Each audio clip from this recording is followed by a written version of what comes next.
Hi hello ಎಲ್ಲರಿಗೂ ನಮಸ್ಕಾರ. ನಾನು ನಿಮ್ಮ ಅನಾಮಿಕಾ ಅನು. ಅಭಿವ್ಯಕ್ತಿ ಕಥಾಲೋಕಕ್ಕೆ ಸ್ವಾಗತ. ಇನ್ನೂ ಯಾರೆಲ್ಲ ಈ ಚಾನಲ್ಗೆ ಸಬ್ಸ್ಕ್ರೈಬ್ ಆಗಿಲ್ಲ, ದಯವಿಟ್ಟು ಸಬ್ಸ್ಕ್ರೈಬ್ ಮಾಡಿಕೊಂಡು ಪ್ರೋತ್ಸಾಹ ನೀಡಿ. ಕತೆಗಳನ್ನು ಕೇಳಿ ಇಷ್ಟವಾದರೆ ಲೈಕ್ ಕೊಟ್ಟು ಕಮೆಂಟ್ ಮಾಡಿ ಹೆಚ್ಚು ಹೆಚ್ಚು ಶೇರ್ ಮಾಡುವುದರ ಮೂಲಕ ನಮಗೆ ಮತ್ತಷ್ಟು ಪ್ರೋತ್ಸಾಹ ನೀಡೋದನ್ನು ಮರಿಬೇಡಿ. ನನ್ನೆದೆಯ ಬಾಂಧಳದಿ ಕಥೆಯ 64ನೇ ಅಧ್ಯಾಯವನ್ನು ನೀವೆಲ್ಲರೂ ಕೇಳಿ ಆನಂದಿಸಿದ್ದೀರಾ ಅಂತ ಭಾವಿಸ್ತೇನೆ. ಹಾಗಾದರೆ 65ನೇ ಅಧ್ಯಾಯವನ್ನು ಶುರು ಮಾಡೋಣ. ನೋಡು ಉತ್ತಮ್, ನಕ್ಷತ್ರನ ನವೀನ್ 3 ವರ್ಷದಿಂದ ಲವ್ ಮಾಡಿ ಮನೆಯವರನ್ನು ಒಪ್ಪಿಸಿ ಎಂಗೇಜ್ಮೆಂಟ್ ಮಾಡಿರೋದು. ಈ ಕಾಲೇಜಿಗೆ ಬಂದಿದ್ದೇ ನವೀನ್ ಜೊತೆ ಎಂಗೇಜ್ಮೆಂಟ್ ಆದಮೇಲೆ. ಅಲ್ಲದೆ ಕಾಲೇಜ್ ಸೆಲೆಕ್ಷನ್ ಕೂಡ ನವೀನಂದೆ. ಮಿಡಲ್ ಕ್ಲಾಸ್ ಫ್ಯಾಮಿಲಿ ಹುಡುಗಿ ಅಪ್ಪ ಅಮ್ಮನ ಮಾತಿನಂತೆ ಎಂಗೇಜ್ಡ್ ಆಗಿ ಓದ್ತಾ ಇದ್ದಾಳೆ. ಇದರಲ್ಲಿ ಅವಳು ತಪ್ಪೇನಿದೆ ಹೇಳು ಎಂದು ಉತ್ತಮ್ನನ್ನೇ ಪ್ರಶ್ನೆ ಮಾಡಿ ಕೇಳಿದ್ದಳು ಪ್ರೇಕ್ಷಾ. ವಾಟ್? ಅಪ್ಪ ಅಮ್ಮನ ಮಾತು ಕೇಳಿಕೊಂಡು ಎಂಗೇಜ್ ಆಗಿರೋಳು ಅವನ ಬೈಕ್ನಲ್ಲಿ ಅವನನ್ನು ತಬ್ಕೊಂಡು ಹೋಗಿದ್ದು. ನೋಡಿಲ್ಲಿ ಫೋಟೋನ ಎನ್ನುತ್ತಾ ಫ್ರೆಂಡ್ ಕಳಿಸಿದ್ದ ಫೋಟೋವನ್ನು ಅವಳಿಗೆ ತೋರಿಸಿದ್ದ.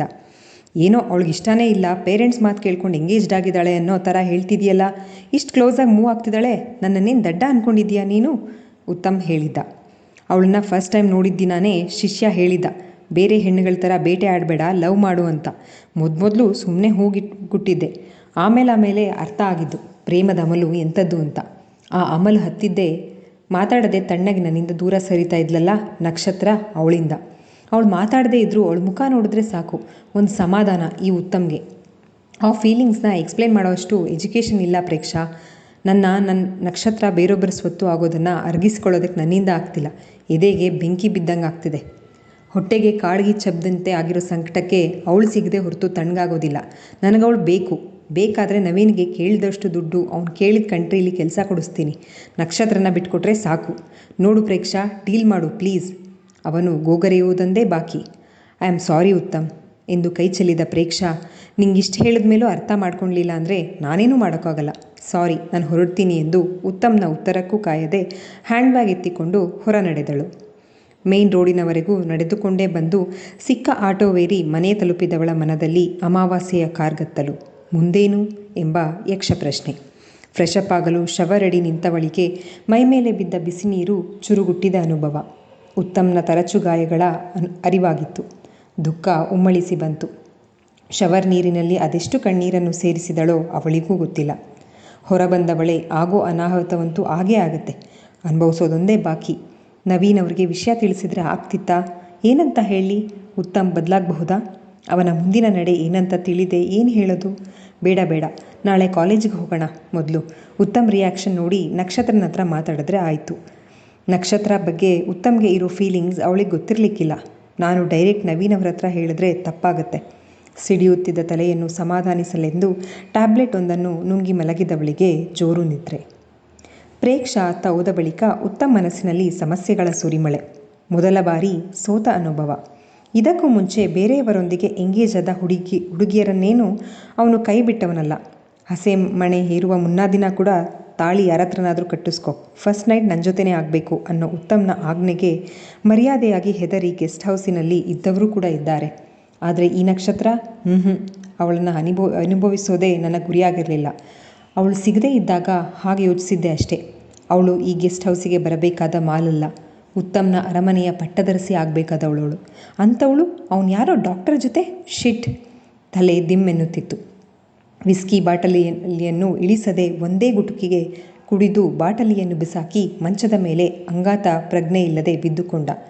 ಮರುದಿನ ತಡವಾಗೇ ಎದ್ದವನು ಫ್ರೆಶಪ್ ಆಗಿ ಏರಿದ ನಶೆ ಇಳಿಯಲು ಮತ್ತೆ ಒಂದು ಪೆಗ್ ಕುಡಿದು ಕಾಲೇಜಿನ ಕಡೆ ಹೊರಟ. ಮನದಲ್ಲೀಗ ನೂರಾರು ತರ್ಕಗಳು, ಗೊಂದಲಗಳು. ಮೊದಲ ಪ್ರೀತಿಯಲ್ಲೇ ಉಂಡ ಸೋಲು. ಈ ಪ್ರೀತಿಯೊಂದು ಮಾಯೆಯೇ ಸರಿ. ಗುಂಪಿನಲ್ಲಿದ್ದ ಪಾಗಲ್ ಪ್ರೇಮಿ ಗೆಳೆಯನೊಬ್ಬ ಯಾಕೆ ಹಾಗೆ ವರ್ತಿಸ್ತಾ ಇದ್ದ ಅನ್ನೋದು ಅರ್ಥವಾಗಿ ಅನುಭವಕ್ಕೆ ಬಂದಿತ್ತು. ಮೊದಲ ಬಾರಿಗೆ ಕಣ್ಣೀರು ಜಾರಿತು. ಪಟಪಟನೆ ಅತ್ತಿತ್ತ ಸುಳಿದಾಡುವ ಕಣ್ಣುಗಳು, ತೆಳುಗೆಂಪು ಅದರಗಳು, ಬಡನಡು ರೇಷ್ಮೆ ಕೇಶರಾಶಿ, ಸದಾ ಹಾರುತ್ತಾ ಮುತ್ತಿಡುವ ಮುಂಗುರುಳು. ಒನಪು ವಯ್ಯಾರಗಳಿಲ್ಲದ ನಡಿಗೆಯ ನಕ್ಷತ್ರ ಕಣ್ಮುಂದೆಯೇ ಸುಳಿದಾಡಿದಂತಾಗಿ ಕಾಡ್ತಾ ಇದ್ಲು. ಅಡಿಯಿಂದ ಮುಡಿಯವರೆಗೂ ಹರಿದಾಡಿದ ಕಣ್ಣೋಟ ಕೈಬೆರಳುಗಳ ಮೇಲೆ ಸ್ತಬ್ಧವಾಗಿ ನಿಂತಿತ್ತು. ಹೃದಯಾಕಾರದಲ್ಲಿ ಬಿಳಿ ಹರಳುಗಳ ಕೋಟೆಯ ನಡುವೆ ಮಗುಮ್ಮಾಗಿ ಕುಳಿತಿರುವ ಎನ್ ಅಕ್ಷರದ ಬಂಗಾರದ ಉಂಗುರ. ಹಾಗೆ ಸರಿದ ಕಣ್ಣೋಟ ಕುತ್ತಿಗೆಯ ಇಳಿಜಾರಿನಲ್ಲಿ ಬಿಳಿದಿದ್ದ ಡಾಲರ್. ಮತ್ತದೇ ಹೃದಯಾಕಾರದ ಎನ್ ಅಕ್ಷರ. ಏನಂದರೆ ನಕ್ಷತ್ರ ಮಾತ್ರ ಅಲ್ಲ, ನವೀನ್ ಕೂಡ. ನಕ್ಷತ್ರ ಅವನ ಮನದ ಒಡತಿ. ಕಣ್ಣಾಲಿಗಳು ತುಂಬಿ ಮುಂದೆ ಡ್ರೈವ್ ಮಾಡೋದಕ್ಕಾಗಲಿಲ್ಲ. ಮರವೊಂದರ ಕೆಳಗೆ ಕಾರನ್ನು ಸೈಡ್ಗೆ ಹಾಕಿ ಮೊಬೈಲ್ ತೆಗೆದು ಗಾಯವಾದ ಜಾಗಕ್ಕೆ ಮತ್ತೆ ಮತ್ತೆ ಪೆಟ್ಟು ಮಾಡಿಕೊಂಡು ನೋವು ಮಾಡಿಕೊಳ್ಳೋದು ಮನುಷ್ಯನ ಸಹನ ಗುಣ ಅನ್ನೋ ಹಾಗೆ. ಮತ್ತು ನವೀನನ ಸೋಷಿಯಲ್ ಮೀಡಿಯಾ ಅಕೌಂಟ್ಗಳನ್ನು ಓಪನ್ ಮಾಡಿ ಚುಕ್ಕಿ ತಲೆ ಬರಹದಡಿ ಇದ್ದ ಫೋಟೋ ಆಲ್ಬಮನ್ನು ಝೂಮ್ ಮಾಡಿ ನೋಡುತ್ತಾ ನಕ್ಷತ್ರಳ ಫೋಟೋ ಮೇಲೆ ಕೈಯಾಡಿಸಿ ಗಾಡಿ ಸ್ಟಾರ್ಟ್ ಮಾಡಿದ್ದ. ಮನೆಯ ಮುಂದೆ ಕಾರಿನ ಹಾರ್ನ್ ಕೇಳುತ್ತಲೇ ಭಾವ ಬಂದರು ಎಂದು ಜೀವನ್ ಹೊರಗೋಡಿದ್ದ. ನವೀನ್ ಎಂದರೆ ಜೀವನ್ಗೆ ಭಾವ ಅನ್ನೋದಕ್ಕಿಂತ ಹಿರಿಯಣ್ಣನಷ್ಟು ಸಲಿಗೆ. ನವೀನ್ಗೆ ಕೂಡ ಸಂಜಯ್, ಅರುಣ್, ಕರಣ್ರ ಜೊತೆ ಮತ್ತೊಬ್ಬ ಇವನು ಅಂತ ಭಾವಿಸ್ತಾ ಇದ್ದ. ಬಹುದಿನಗಳ ನಂತರ ಅಳಿಯ ಮನೆಗೆ ಬಂದಿದ್ದು ವಿಶ್ವನಾಥ ದಂಪತಿಗಳಿಗೆ ಖುಷಿಯಾಗಿತ್ತು. ಪೇಪರ್ ಓದುತ್ತಾ ಕುಳಿತಿದ್ದ ವಿಶ್ವನಾಥರು ಅಡುಗೆ ಮನೆಯಲ್ಲಿದ್ದ ಪೂರ್ಣಿಮಾ ಇಬ್ಬರು ಹಾಲ್ನ ಬಾಗಿಲಲ್ಲೇ ನಿಂತು ಅವನನ್ನು ಸ್ವಾಗತಿಸಿದರು. ಆಗ ತಾನೇ ಪೂಜೆ ಮುಗಿಸಿ ಮಂಗಳಾರತಿ ಹಿಡಿದು ಬಂದವಳು ಮನದನ್ನೇ. ಅಪೂರ್ವ ನೋಟವದು. ಅಪ್ಪ ತಗೊಳ್ಳಿ ಎಂದು ಮಂಗಳಾರತಿ ತಟ್ಟೆಯನ್ನು ಮುಂದಿಡಿದಳು ನಕ್ಷತ್ರ. ವಿಶ್ವನಾಥರು ಮಂಗಳಾರತಿ ತೆಗೆದುಕೊಂಡ ಮೇಲೆ ನವೀನ್ ಮುಂದೆ ತಟ್ಟೆ ಹಿಡಿದಳು. ಮೊದಲ ಬಾರಿ ಅವನ ಮುಂದೆ ಈ ರೀತಿ ಯಾವುದಾದ್ರೇನು, ಪ್ರತಿದಿನ ಹುಟ್ಟೋ ಸೂರ್ಯ ಹೊಸ ಜೀವನವನ್ನೇ ಹೊತ್ತು ತರುತ್ತಿದ್ದ.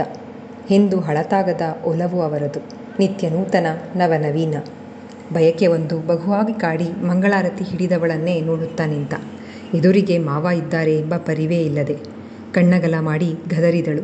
ಎಚ್ಚೆತ್ತವನಂತೆ ಅದು ಶೂಸ್ ಎಂದು ತಡವರಿಸಿದ. ಶೂ ಟಚ್ ಮಾಡಿದ್ದಾನೆ, ನೀನೇ ಕೊಟ್ಬಿಡು ಬಂಗಾರ. ವಿಶ್ವನಾಥರು ಅಳಿಯನ ಮನದಾಳ ಅರಿತವರಂತೆ ಒಪ್ಪಿಗೆಯನ್ನಿತ್ತರು. ಅವಳಿಗೂ ಹಿತವೇ ಅವನ ಮಡದಿಯಾಗಿ ಕಾರ್ಯನಿರ್ವಹಿಸುವುದು. ತಾನೇ ಮಂಗಳಾರತಿ ಕೊಟ್ಟು ಹಣೆಗೆ ಕುಂಕುಮವನ್ನಿಟ್ಟಳು ತನ್ನ ಸಿಂಧೂರದೊಡೆಯನಿಗೆ. ಪ್ರತಿದಿನ ಹೀಗೆ ಶುರುವಾಗಲಿ, ಇಟ್ಸ್ ಮೈ ವಿಶ್ ಎಂದು ನಿಧಾನವಾಗಿ ಹೇಳಿ ತಾನು ಹಣೆಗೆ ಕುಂಕುಮವನ್ನಿಟ್ಟ. ಸಂತೃಪ್ತಳಾದವಳಂತೆ ಒಳನಡೆದಳು. ಲಜ್ಜೆ ನಾಟ್ಯವಾಡುತ್ತಿತ್ತು ನಡಿಗೆಯಲ್ಲಿ. ಪೂರ್ಣಿಮಾ ತಿಂಡಿ ಕರೆದ್ರು. ಅಕ್ಕಪಕ್ಕ ಕುಳಿತ ಮಗಳು, ಅಳಿಯ, ಮಗಳ ಹಣೆಯಲ್ಲಿ ಬಿದಿಗೆ ಚಂದ್ರಮನಂತೆ ಕಂಗೊಳಿಸುತ್ತಿದ್ದ ಅವಳಿಯನಿಟ್ಟ ಸಿಂಧೂರ. ವಿಶ್ವನಾಥರಿಗೆ ಸಂತೋಷ ಆಗಿತ್ತು. ತಿಂಡಿ ಮುಗಿಸಿ ಇಬ್ಬರು ಹೊರಟು. ನವೀನ್ ಒಳಗಿನ ಪ್ರೇಮಿ ಪ್ರತ್ಯಕ್ಷ ಆಗಿದ್ದ. ಮತ್ಯಾವಾಗ, ಇನ್ನೂ ಎಷ್ಟು ದಿನ ಕಾಯಬೇಕು ಅಂತ ಕೇಳ್ದ. ಏನಕ್ಕೆ ಎಂಬಂತೆ ಪ್ರಶ್ನಾರ್ಥಕವಾಗಿ ಮುಖ ನೋಡಿದ್ಲು. ಗಾಡಿಯನ್ನು ನಾಜೂಕಾಗಿ ಯಾರೂ ಇಲ್ಲದ ಏಕಾಂತದ ಸ್ಥಳದಲ್ಲಿ ಸೈಡಿಗೆ ಹಾಕಿದ ನವೀನ್. ಕಾಲೇಜಿಗೆ ಲೇಟಾಗುತ್ತೆ. ಸಣ್ಣಗೆ ಉಸುರಿದಳು. ಇನಿಯನ ಬಯಕೆ ಅರಿಯದವಳೇನಲ್ಲ ಅವಳು.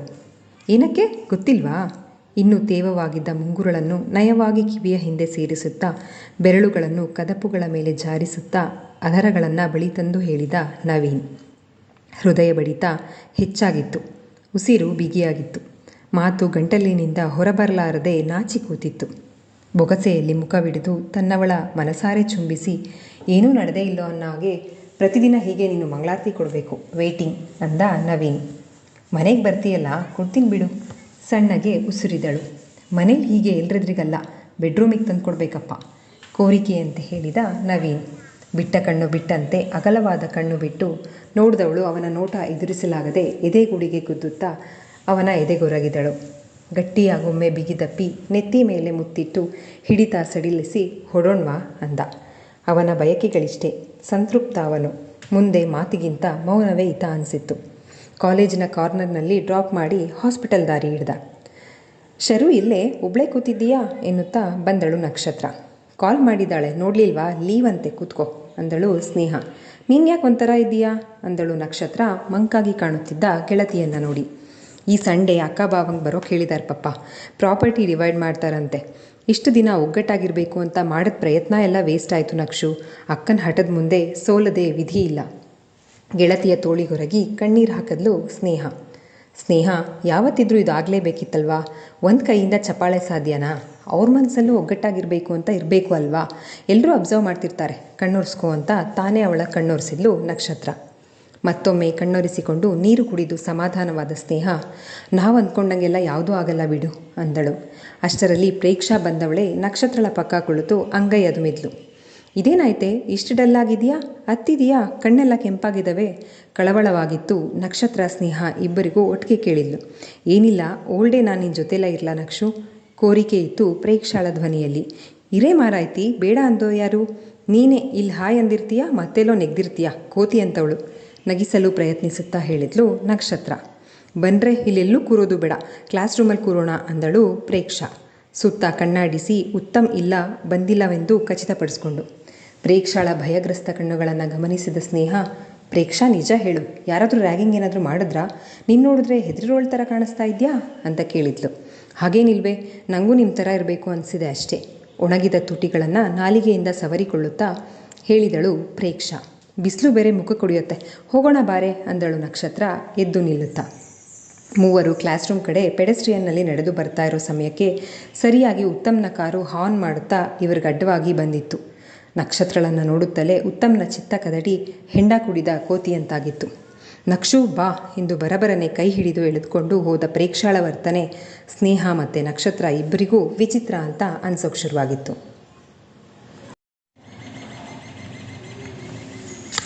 ಏನು ಗುರು, ನೀನಿಲ್ಲಿ ಕಾಡ್ಮಲ್ಗೆ ಅಂತ ಜಪ ಮಾಡ್ತಿದ್ದೀಯಾ? ಅವಳು ನೋಡಿದ್ರೆ ಅಲ್ಲಿ ಯಾವನ ಜೊತೆನೋ ರೊಮ್ಯಾನ್ಸ್ ಮಾಡ್ತಿದ್ದಾಳೆ. ಉತ್ತಮ್ ಎದುರು ಮಾತನಾಡಲು ಹೆದರುತ್ತಿದ್ದ ಪಟಾಲಂ ಗುಂಪಿನ ಹುಡುಗರು ಕೇಕೆ ಹಾಕಿ ನಗುತ್ತಾ ಗೇಲಿ ಮಾಡ್ತಾಯಿದ್ರು. ಇನ್ನೊಂದು ಮಾತು ಯಾವನಾದರೂ ಆಡಿದ್ರೆ ಸಿಗದಾಕ್ಬಿಡ್ತೀನಿ, ಫ್ರೆಂಡ್ಸ್ ಅನ್ನೋದನ್ನು ನೋಡಿದೆ ಎಂದು ಬುಸುಗುಡುತ್ತಾ ಗೆಳೆಯನೊಬ್ಬನ ಕುತ್ತಿಗೆ ಪಟ್ಟಿಗೆ ಕೈ ಹಾಕಿದ್ದ ಉತ್ತಮ್. ಏನು ಗುರು ನೀನು ಫ್ರೆಂಡ್ಸ್ ಮೇಲೇ ಕೈ ಮಾಡ್ತೀಯಾ? ನಾವೇನು ಇಲ್ಲದ್ದು ಹೇಳಿದ್ವಾ? ಇರೋದಂತಾನೇ ಹೇಳಿದ್ದು. ಜಟ್ಟಿ ಬಿದ್ದರೂ ಮೀಸೆ ಮಣ್ಣಾಗಲಿಲ್ಲ ಅನ್ನೋ ಹಾಗೆ ಅವಳನ್ನು ಪಡ್ಕೊಳ್ಳೋಕ್ಕಾಗಲಿಲ್ಲ ಅಂತ ನಮ್ಮ ಮೇಲೆ ಏನಕ್ಕೆ ಎಗರಾಡ್ತಿದ್ಯಾ?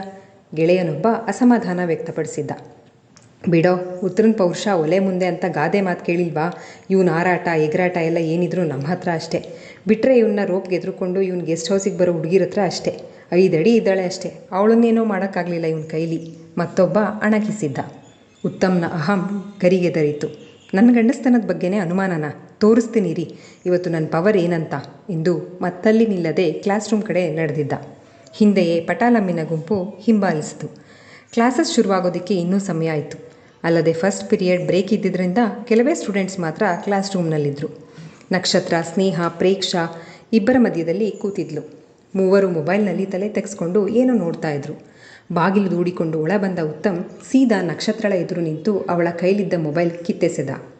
ಅಚಾನಕ್ ಆದ ದಾಳಿಗೆ ಬೆಚ್ಚಿ ಕಣ್ಣೆತ್ತು ನೋಡಿದ್ರೆ ಉತ್ತಮ್ ಬುಸುಗುಡುತ್ತಾ ನಿಂತಿದ್ದ. ಉತ್ತಮ್, ಏನಾಯಿತು ನಿನಗೆ? ನನ್ನ ಮೊಬೈಲ್ ಯಾಕೆ ಎಸೆದೆ? ಕೋಪದಿಂದ ಕೇಳಿದಳು ನಕ್ಷತ್ರ. ಯಾವುದು ಆಗಬಾರ್ದೆಂದು ಎಣಿಸಿದ್ದೇನೋ ಅದು ಕಣ್ಮುಂದೆಯೇ ಇದೆ. ಪ್ರೇಕ್ಷಾಳ ಗಂಟಲು ಪಸೆ ಆರ್ತು. ಕಾಲೇಜಿನಲ್ಲಿ ಇವನನ್ನು ಹೆದರು ಹಾಕ್ಕೊಳ್ಳೋ ಧೈರ್ಯ ಯಾರಿಗೂ ಇಲ್ಲ. ಮ್ಯಾನೇಜ್ಮೆಂಟ್ ಟೀಮ್ ಕೂಡ ಇವನನ್ನು ಏನೂ ಮಾಡೋದಿಲ್ಲ. ಆಗಿದ್ದಾಗಲಿ, ಇನ್ನು ತಡ ಮಾಡಿ ಪ್ರಯೋಜನವಿಲ್ಲ ಎಂದು ಚಕಚಕನೆ ಮೆಸೇಜ್ ಟೈಪ್ ಮಾಡಿ ಕಾಲ್ ಬಟನ್ ಒತ್ತಿದ್ಲು. ಏನು ಮಾಡಿದೆ ಅಂತ ನನ್ನೇ ಕೇಳ್ತೀಯಾ? ಎಷ್ಟೇ ಧೈರ್ಯ ನಿನಗೆ? ನಾನಿಲ್ಲಿ ನಿನಗೋಸ್ಕರ ನಾಯಿ ಥರ ನಿನ್ನ ಹಿಂದೆ ಮುಂದೆ ಸುತ್ತಕೊಂಡು ಎಂದೂ ಇಲ್ಲದವನಷ್ಟು ಒಳ್ಳೆಯವನಾಗಿರೋದು ಗೊತ್ತಾಗ್ತಾ ಇಲ್ವಾ? ಅಲ್ಲಿ ಯಾವನ ಜೊತೆನೋ ಚಕ್ಕಂದ ಆಡ್ತಿದ್ದೀಯಾ ಎನ್ನುತ್ತಾ ಉತ್ತಮ್ ನಕ್ಷತ್ರಳ ಕುತ್ತಿಗೆಗೆ ಕೈ ಹಾಕಿದ್ದ. ಉತ್ತಮ್, ಏನು ಮಾಡ್ತಿದ್ದೀಯಾ ನೀನು? ಬಿಡು ಅವಳನ್ನು. ಸ್ನೇಹ ಬಿಡಿಸಲು ಹೋದಳು. ಎಡಗೈಯಿಂದ ಬಲವಾಗಿ ಜೋರಾಗಿ ಅವಳನ್ನು ತಳ್ಳಿದ ರಭಸಕ್ಕೆ ಸ್ನೇಹಳ ತಲೆ ಡೆಸ್ಕಿಗೆ ತಗುಲಿ ಪ್ರಜ್ಞೆ ತಪ್ಪಿ ಬಿದ್ದುಬಿಟ್ಟಿದ್ಲು. ಯಾರಾದರೂ ಲೆಕ್ಚರರ್ನ ಕರೆಯೋದು ಕೂಗಾಡೋದು ಮಾಡಿದ್ರೆ ಒಬ್ಬರೊಬ್ಬರನ್ನು ಸಾಯಾಕ್ಬಿಡ್ತೀನಿ ವಾರ್ನಿಂಗ್ ಮಾಡಿದ ಉತ್ತಮ್. ಕ್ಲಾಸ್ ರೂಮ್ನಲ್ಲಿದ್ದ ಉಳಿದ ಸ್ಟೂಡೆಂಟ್ಸ್ಗಳು ಹೆದರಿ ಮೂಲೆ ಸೇರಿದ್ರು. ಉತ್ತಮ್ ಬಿಡು. ನಕ್ಷತ್ರ ಬಿಡಿಸಿಕೊಳ್ಳಲು ಪ್ರಯತ್ನಿಸಿದಷ್ಟು ಅವನ ಹಿಡಿತ ಬಿಗಿಯಾಗ್ತಾ ಇತ್ತು. ಗೋಡೆವರೆಗೂ ಹಿಮ್ಮುಖವಾಗಿ ಬಿಡಿಸಿಕೊಳ್ಳಲು ಚಲಿಸಿದವಳು ಗೋಡೆಗೆ ತಗುಲಿ ಇನ್ನು ಸಾಧ್ಯವಿಲ್ಲ ದೇವರೇ ಕಾಪಾಡು, ಕಣ್ಣೀರು ಧಾರಾಕಾರವಾಗಿ ಹರಿಯುತ್ತಿತ್ತು. ಉತ್ತಮ್, ತಪ್ಪು ಮಾಡ್ತಾ ಇದ್ದೀಯ ನೀನು. ದೊಡ್ಡ ಶಿಕ್ಷೆನೇ ಅನುಭವಿಸ್ತೀಯಾ? ಯಾರ ಹತ್ರನೂ ಆಡ್ದಂಗೆ ನಕ್ಷತ್ರ ಹತ್ರ ಆಡಬೇಡ. ನಿನಗಿನ್ನೂ ಅವಳ ಬ್ಯಾಕ್ಗ್ರೌಂಡ್ ಗೊತ್ತಿಲ್ಲ, ಬಿಟ್ಬಿಡೋ ಅವಳನ್ನು.